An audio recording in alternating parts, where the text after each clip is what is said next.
Baik, terima kasih. Bismillah, alhamdulillah, salatu wassalamu ala rasulillah, amma ba'd. Pertama terima kasih ya untuk Ibu Neneng Komariah ya. Ini memang ini ya, untuk di statistiknya kuat ya, bisa ya? Bisa ya. Apa bedanya antara korelasi dengan regresi?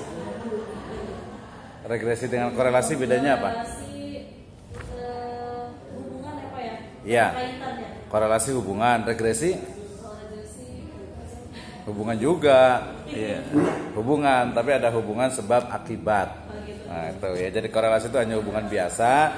Sementara kalau untuk regresi itu adalah hubungan yang berisi sebab akibat, pengaruh terhadap. Nah, ini kan pakai pengaruh terhadap ya. Jadi itu ada regresinya apa ya? Ya itu regresi pasti. Ini pasti kalau pengaruh pasti regresi. Dia kalau hubungan berarti ya hubungan saja. Gitu ya. Jadi ini adalah masuknya regresi. Jadi harus tahu. Jadi dari awal tuh karena ini ada kuantitatif harus paham mana korelasi, mana regresi. Itu yang pertama ya. Yang kedua, kalau masukan dari saya sih ini mungkin Ibu karena belum baca buku pedoman ya. Iya, makanya di pendahuluannya itu tadi tadi itu yang satu sebenarnya gue lupa. Kalau di S2 ini pakainya latar belakang penelitian.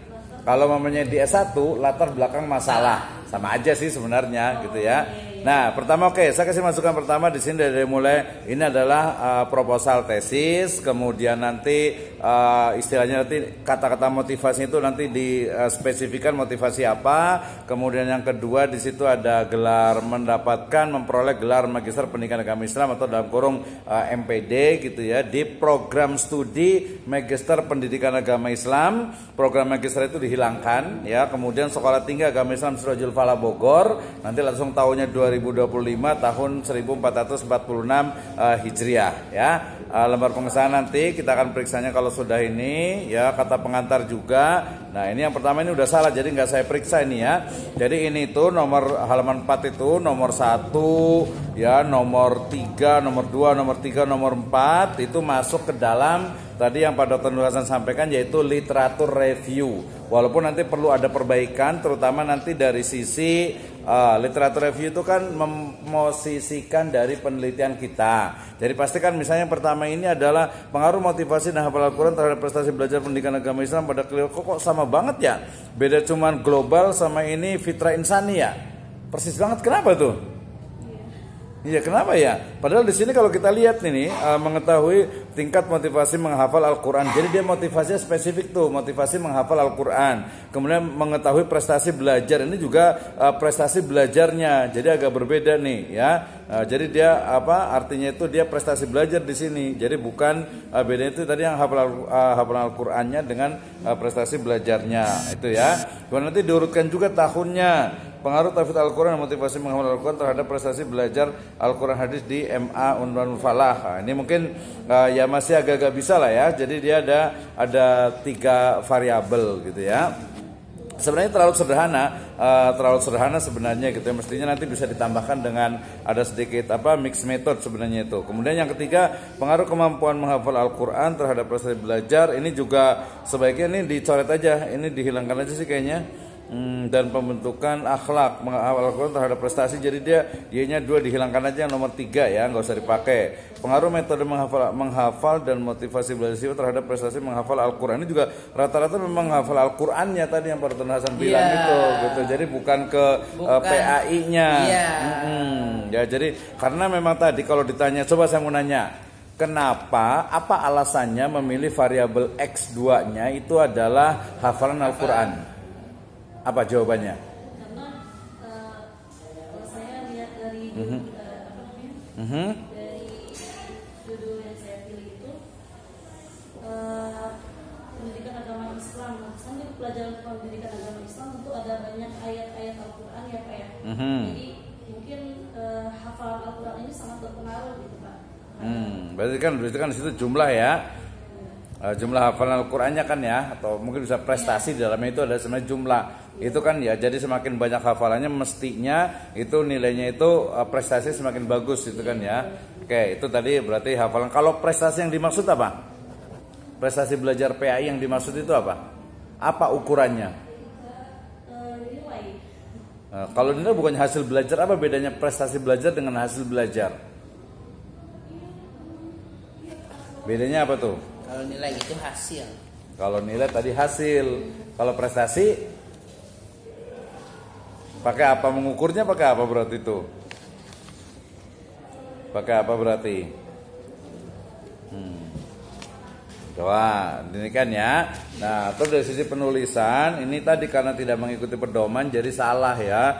Misalnya nomor 3 Romawi itu tujuan penelitian, padahal di bawahnya itu ada tujuan penelitian. Jadi kalau rumusannya sih sudah ya 80% udah benar. Jadi sebenarnya kalau saya sih lebih senang pakai bagaimana pengaruh motivasi belajar terhadap hasil belajar, terhadap prestasi belajar PAI. Yang nomor 2 itu bagaimana pengaruh ya jumlah hafalan Al-Quran terhadap prestasi. Bagaimana motivasi dan hafal Al-Quran secara simultan, secara bersama-sama berpengaruh terhadap prestasi belajar pendidikan agama Islam di atau pada siswa kelas 9. Nah ini saya mau nanya nih, siswa kelas 9-nya tadi ada berapa orang?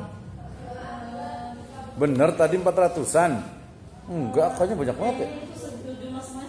Nah, iya salah, betul. Nah kalau jumlah semuanya berarti jangankan ya karakter dari kuantitatif, dia kan to generalize, mengeneralisasi. Jadi di sini judulnya jangan pada siswa kelas 9, ya udah pada siswa SMP global. Cuman kalau siswa global itu nanti yang diambil itu jangan kelas 9 saja. Berarti kelas 7, 8, 9, kelas 7 berapa, 8 berapa, 9 berapa. Ya, kalau mau kelas 9 berarti nanti cari sekolah lain lagi. Gitu. Cuman kan tadi sekolahnya yang cari ada takfidnya gitu ya. Kemudian ada misalnya yang kelas 7-nya ada nggak 7 dengan 8-nya? Ada juga. Itu tadi berarti jangan menggunakan kata kelas 9.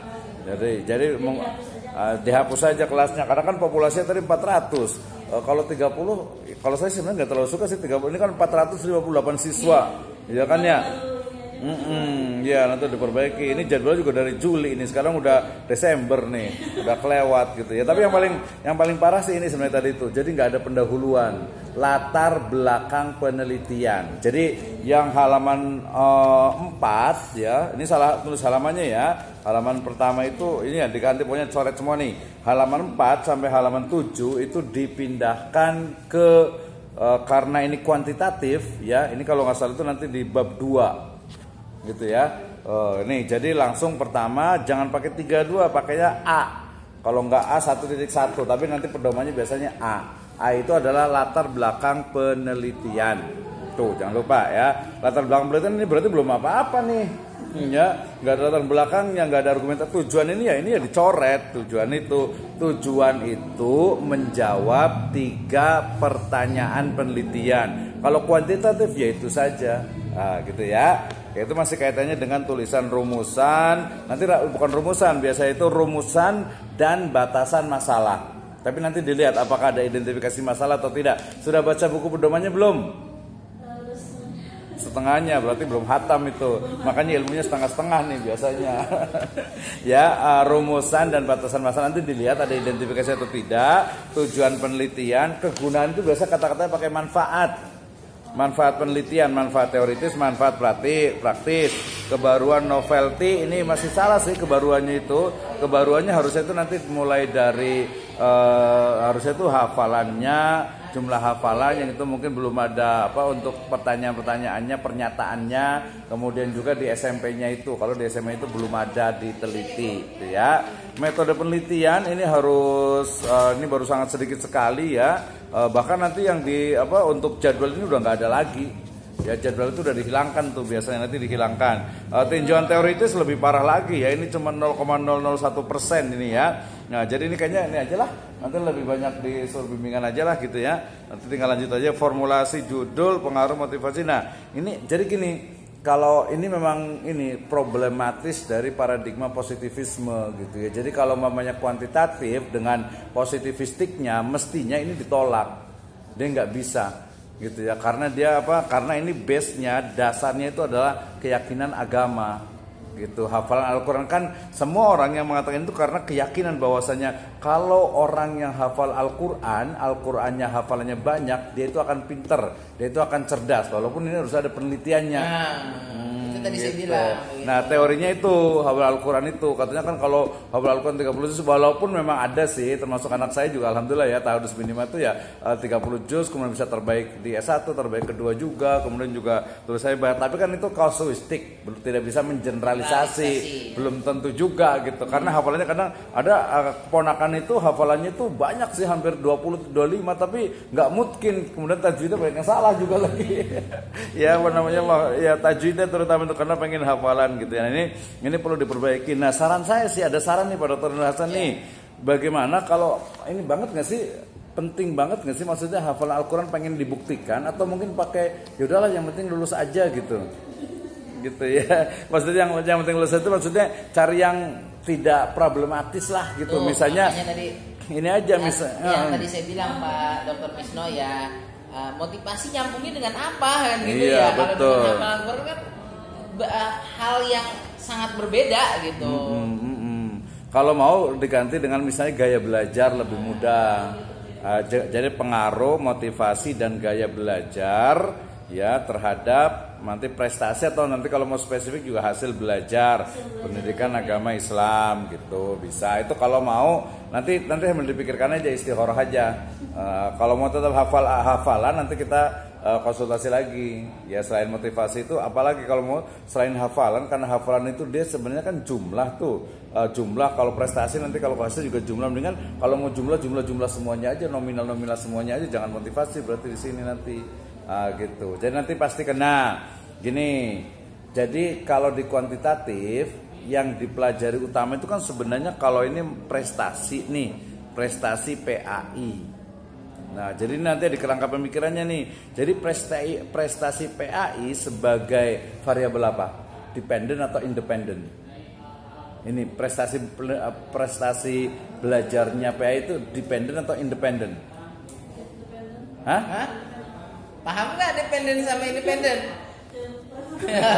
Iya tadi korelasi dengan, nah itu harus belajar lagi sih. Kalau misalnya mau nggak mau harus belajar lagi, apalagi nanti mungkin pengen jadi dosen atau apa gitu kan ya.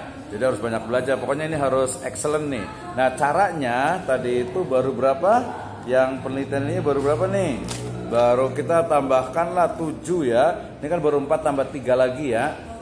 Tambah 3 lagi ya.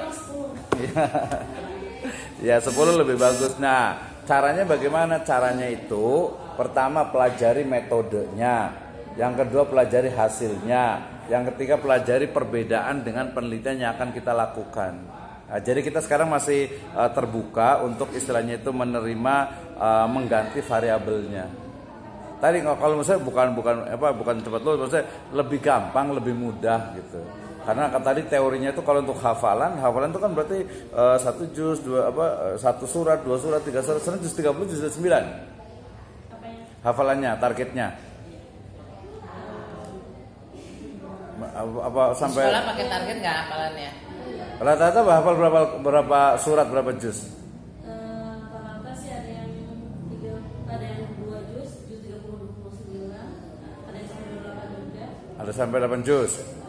8 juz. 28. Oh 8, ya berarti 3. Ya karena kalau SMP rata segitu sih. 5 itu udah tinggi banget gitu kan ya. Ya 2, 1 sih sebenarnya standar 1 juga udah cukup kalau SMP itu. Juz amma yang penting mungkin bagus. Nah itu nanti coba pelajari dulu. Berarti nanti kalau ini sudah ada 4 ya tambah lagi 3 lagi atau 4 lagi. Nanti pelajari, oh ternyata orang lain tuh pakai metode, termasuk nanti siapkan karena kuantitatif itu nanti instrumennya, kemudian tadi itu untuk apa variabel-variabel, indikator-indikatornya itu yang paling penting harus belajar sendiri ya. Harus belajar sendiri, harus bisa nih, karena kalau saya juga sebenarnya backgroundnya kan di kualitatif gitu ya, walaupun saya juga belajar kuantitatif juga gitu ya. Jadi nanti pelajari, baca semuanya nanti baru tahu. Oke, itu ya. Itu